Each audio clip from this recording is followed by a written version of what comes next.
got it right. Well, just so everybody knows, because you probably, don't follow Act 388 as closely as people running for office do. But Act 388 was, I think, written on a napkin during a break in the legislative session. And I actually think that they've admitted to that. And they came back and said, hey, we've got a way to reduce property taxes. All we'll do is we'll fund schools, which were typically funded through property taxes, with an extra 1-cent sales tax. And that'll be great because we have so many people coming to South Carolina to spend their money. But as we all know, sales tax it changes. It changes with the economy. It changes with the number of people vacationing here. It will change all the time. So they reduced personal property taxes on residential buildings. And then they said we'll make up the shortfall with the sales tax. Well, when the economy fell, they didn't have enough sales tax, but they had capped the amount they could increase personal property tax at a certain amount per year. So what was left to increase taxes on? Small business. So small businesses saw their property taxes increase at a huge, huge rate. And the legislature sat back and said, wow, that was an unintended consequence. And they coined that phrase, unintended consequences.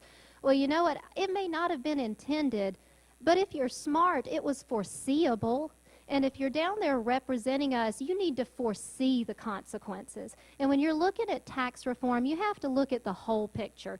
It's just like if you have a balloon, if you squeeze one end of it, the other end's going to get big. You've got to look at the entire tax structure and not look at just one piece of it, because you've got to make up that revenue in order for government to do what government does, which is educate our children, build roads, and provide law enforcement.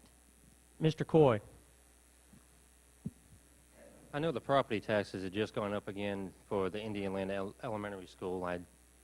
Now, actually, I'm looking at cutting some of the waste. I was sitting in one of the local hardware stores and watched just one maintenance section spend $5,000 here in the county. If we can go ahead and cut that and put it towards our vocational school here that only gets $1,300 a year for one trade, that'd be another $5,000 just out of that branch. That's pretty much all I have on that. Well, Mr. Coy, hold on to the mic. We'll go to you again. Right now, one of the hot topics coming out of Columbia is ethics rules and regulations. Elected officials must disclose income earned from government agencies and from contracts between their employers and government agencies, but there is no regulation to disclose work with private companies. Should state elected officials be required to disclose all income earned? Mr. Coy. I am going to agree with that, but I think what's more important, I think we need to have the enforcement of it. Right now, all ethics for state level is done through their own parties. I think that there needs to be some type of way to have a bipartisan effort to just be able to investigate and actually hold consequences to the individuals. Mr. Payne. Thank you. Absolutely. I kind of want to touch on what Mr. Coy said. We actually have a House Ethics Committee, and I actually email them very frequently to make sure I'm following the rules. But it's bad that we're policing ourselves, because we have an instance now where Speaker Harrell is in some ethics trouble. But Speaker Harrell appoints the person who sits on the House Ethics Commission board. So you could see where there might be a little conflict of interest. Boyd Brown from Winsboro, who's a Democrat, had a really strict ethics reform law, and I'm going to take some of the things out of his law that he proposed. Didn't go very far in the House because no one, I think, really wants to disclose what's going on down there. First of all, House and Senate members need to be under the Ethics Commission. We also need to disclose our entire sources of income. And instead of having quarterly reports, I'd like to see us do one every month and make sure that you know where we're getting money from, who's paying us, as far as campaign contributions go. And so you can follow it, too. We need to be more transparent, too. One of the issues we have right now is legislators actually made themselves exempt from the Freedom of Information Act. And so if you want legislative emails under the Freedom of Information Act, we don't have to give you those. And that's a shame. And there was a bill down, I think this session, that would have removed that exemption, and it was actually shot down and the law expired. They're still exempt. So I think those are some of the reforms that we've got to make. Obviously, ethics is a touchy issue now with the numerous ethics violations we see. Ted Vick, who actually represents Lancaster County in the State House, is under a lot of ethics investigation. And so we need to have some kind of police force, and it needs to be a lot more than a $100 fine per day. Ms. Powers-Norrell.